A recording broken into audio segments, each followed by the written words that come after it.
Hey guys, tonight we are leaving the 21st century far, far behind. We're trading in the electric hum of your devices for the crackle of a heart, the feel of memory foam for a sack of itchy straw, and your curated playlist for the gentle, predacious snoring of the family pig. This is a journey to a time before comfort was a given, an immersive tour of a very average day in the life of a very average medieval peasant. And let's be honest, you probably wouldn't survive this. The lack of coffee alone would be a deal breaker for most of us. So, before you get comfortable, take a moment to like the video and subscribe. But only if you genuinely enjoy what I do here. And if you're listening from somewhere in the world, maybe drifting off to sleep, let me know where you are, and what time it is there in the comments. Now dim the lights, maybe turn on a fan for that soft background hum, and let's ease into tonight's journey together. It begins not with an alarm, but with a deep, primal chill. The kind that seeps into your bones, and has nothing to do with a faulty thermostat. You are awake because you are cold. The small, peat fire that smoldered in the center of the room's packed earth floor finally gave up the ghost hours ago, leaving behind only a faint, acrid scent and a pile of gray ash. The single room you share with your entire family, and, you suspect, a significant number of mice in the thatched roof above, is shrouded in a darkness so complete it feels almost physical. You can hear the soft, rhythmic breathing of your children on their shared pallet in the corner, and the heavier, snuffling snore of your spouse beside you. Outside, the world is utterly, profoundly silent. No distant hum of traffic. No faint glow of a street lamp seeping through a crack in the shutter. Just nothing. You pull the rough, woolen blanket, which smells endearingly of sheep and less endearingly of smoke and sweat, a little tighter under your chin. The fabric is scratchy against your skin, a constant, low-grade annoyance you've long since learned to ignore, much like the faint grumble in your stomach. This is it. The start of another day. Your back already aches in sympathetic anticipation of the plow, a dull throb between your shoulder blades left over from yesterday, and tomorrow, and all the days before that. Historians still wonder if the average peasant ever truly felt well rested, or if a baseline state of exhaustion was just the default setting for humanity for about 1,000 years. You lie there for a few precious moments listening, waiting. And then, as if on some cosmic cue, a rooster crows somewhere in the distance, its ragged cry tearing the silent fabric of the night in two. The day has officially begun, whether you like it or not.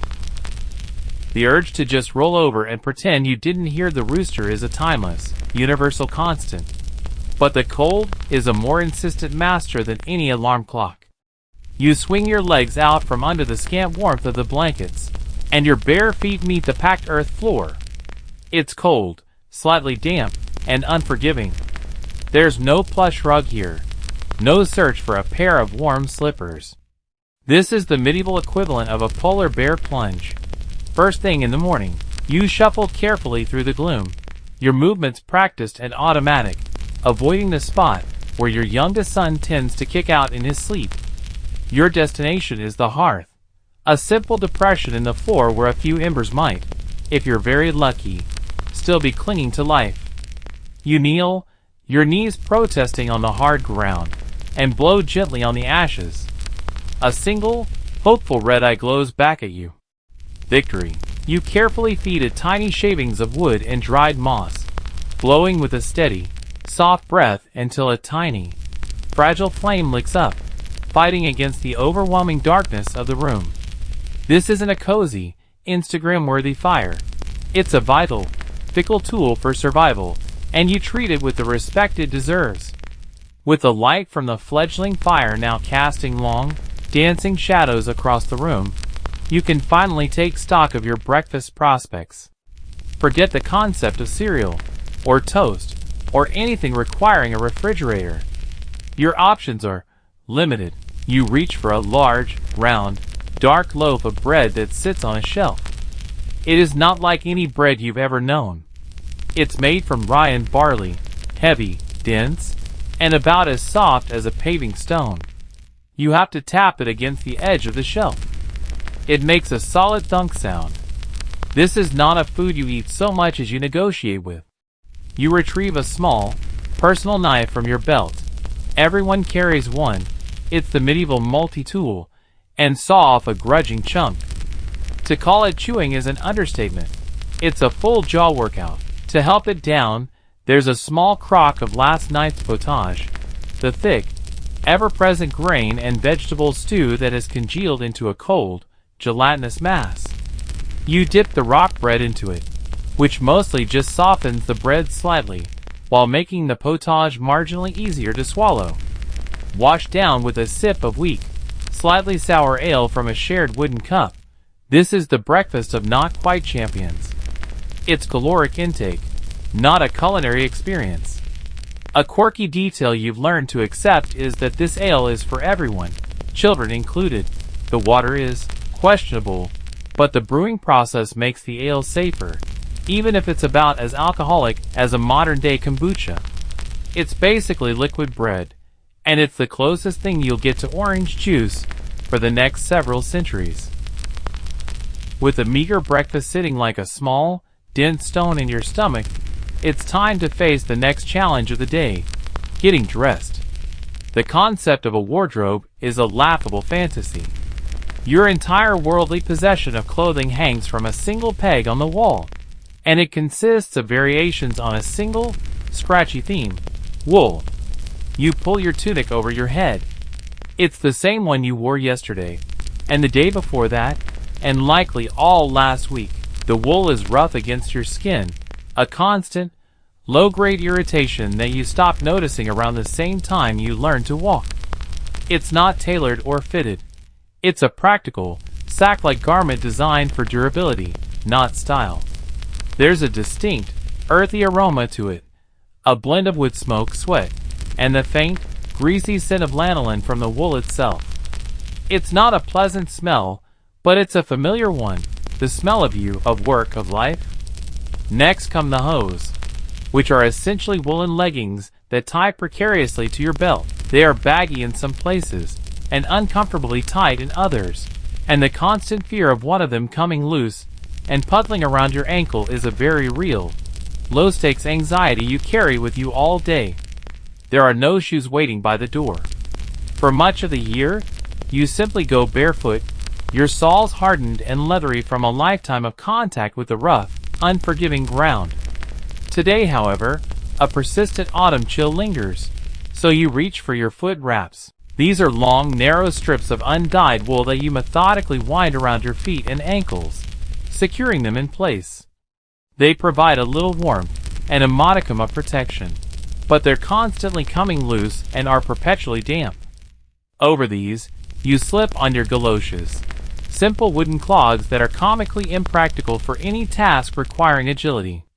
They clatter loudly with every step, announcing your presence long before you arrive anywhere. The final touch is your belt, from which hangs your trusty knife and a small leather pouch containing a few personal, utterly insignificant treasures: a smooth river stone, a bent silver penny, a lock of your child's hair. This is your entire outfit. There is no change of clothes for later, no special outfit for a nice occasion. This is it.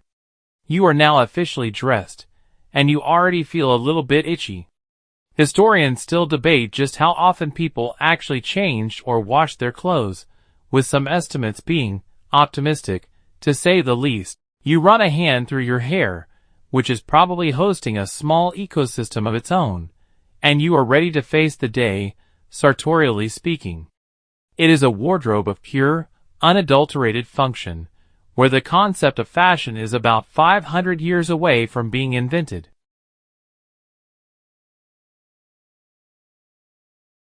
Stepping outside is like walking into a different, much larger, and significantly smellier room. The cold air hits your face, a sharp, clean contrast to the smoky, close atmosphere of the hut. The village is slowly stirring to life around you. A thin, gray light is just beginning to bleed into the sky, illuminating the wispy tendrils of mist that cling to the ground like ghosts. From a dozen other huts, Similar threads of peat smoke begin to curl upwards, the only signs of life in the quiet gloom. You can hear the distant, rhythmic sound of an axe splitting wood, the grunt of a neighbor heaving a bucket of water from the communal well, and the soft, contented clucking of chickens beginning their own important daily work of pecking at absolutely nothing. You take a deep breath. The air is complex here. It carries the damp, earthy scent of the soil, the pungent aroma of livestock from the common pen, and the ever-present, underlying note of wood smoke. It's not fresh, by any modern definition, but it is real. You join a slow, silent procession of your fellow villagers, all moving with the same resigned purpose toward the vast, open strips of land that belong to the lord of the manor. This is where you will spend your daylight hours. Your tool for the day is waiting for you, a heavy, iron-shod plow. It's a brutal, simple piece of technology. You heave it into position, the cold metal searing your hands for a moment before they go numb. Your ox, a patient, dim-witted beast named Bruno, is already yoked and blinking slowly, utterly unimpressed by the dawn. The work is pure, monotonous tedium. You grip the rough wooden handles, shout a command at Bruno, and lurch forward as the plowshare bites into the cold, stubborn earth. Your job is to guide it, to keep the furrows straight, putting your entire body weight into the task. The soil parts with a wet, tearing sound. Your back immediately begins to protest, the muscles tightening into a familiar knot of pain. This is it. Walk forward. Turn. Walk back. Turn. Over and over. The world shrinks to the few feet of dirt in front of you, the sound of your own labored breathing, and the slow, plodding steps of the ox. There is no podcast to listen to, no daydreaming that doesn't risk a crooked furrow, and a sharp word from the reeve, the Lord's overseer, who watches everything with a hawk's eye. Historians widely accept that the open field system required this back-breaking communal labor, a shared burden that defined the rhythm of the entire year. You wipe the sweat from your brow with a scratchy wool sleeve already damp with dew, and you push on. The sun, a pale white coin in the gray sky, seems to be moving impossibly slowly. As you guide the plow through another endless furrow, your mind, desperate for any distraction from the monotony, wanders to the invisible chains that bind you to this very field. This isn't just hard work, it's obligatory work. You don't own this land. You don't even really rent it. You hold it in a complex web of duty and service owed to the Lord in his manor house on the hill, a man whose face you might see once a year, if that. For the right to live in your humble hut, and till your own meager strips of land for your family's survival, you owe him this labor. Days and days of it, every week. This is your week's work. Your back aches for him. Your hands grow callous for his profit. This system, this feudalism, is the heavy hand on your shoulder, the reason you can't just decide to take a day off and go fishing. The reeve, a fellow villager appointed by the Lord but granted a little more authority, makes sure of that. He's not a bad sort, but his job is to ensure the Lord's domain, his personal land, is worked before anyone tends to their own. A quirky, deeply unfair detail of this life is the concept of banalites. The Lord doesn't just own the land, he owns the amenities. That means you must use his mill to grind your grain, his oven to bake your bread, and his wine press for your grapes. And of course, you pay him a fee for the privilege of using his equipment. It's a brilliant, if infuriating, business model for him. He gets your labor, a cut of your grain, and a fee for you to make it edible. Historians still wonder how much resentment simmered beneath the surface of these villages, a quiet fury against the sheer, unescapable economics of it all. You see the Lord's mill in the distance, its great wheel still.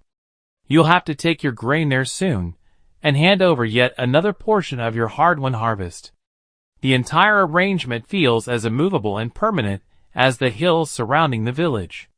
You are a small, vital cog in a vast, grinding machine that benefits a man you will never know, and your only reward is the right to keep being a cog. You heave on the plow, the physical weight a perfect metaphor for the societal one. Bruno the ox farts loudly, a blunt, humorous commentary on the whole situation. The reeve finally calls for a brief respite, a chance to straighten your screaming back and unclench your hands from the plow. You decide to take a short walk back towards the heart of the village, a journey of a few hundred yards that is a full sensory tour. The first thing that hits you isn't a sight or a sound, but a smell. Or rather, a complex symphony of them. The earthy scent of damp soil and wood smoke is the base note, but layered on top is the pungent, ammonia-tinged aroma from the common animal pen, where the village's few cows and pigs are kept. There's the sweet rotten smell of midden heaps, the communal dumping grounds for food scraps and other, less pleasant waste, mingling with the scent of herbs from a small cottage garden, struggling valiantly to be noticed.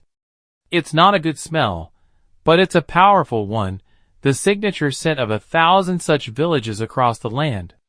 You've long since gone nose-blind to its more aggressive elements. Your clogs clatter on the hard-packed track that serves as the main street. You pass by the blacksmith's workshop, silent for now, but still smelling powerfully of cold iron and old charcoal. A few chickens scatter out of your path, pecking at things far too microscopic for you to see. You nod to a neighbor who is diligently repairing the wattle-and-daub wall of his home, a mixture of woven sticks and clay that requires constant, patient maintenance. The sounds are small and close. The chatter of 2 women carting wool outside a doorway, the rhythmic scrape of a hoe in a garden plot, the distant, happy shriek of a child chasing a goose. There are no grand buildings, no shops, no signs, just a collection of simple, low huts with steeply pitched thatched roofs, huddled together for warmth and protection. The church spire is the tallest thing for miles, a silent, stone finger pointing to the heavens, a reminder of another power that governs your life. This isn't a place you visit, it is you, and you are it. Every smell, every sound, every familiar, weathered face is a thread in the fabric of your existence.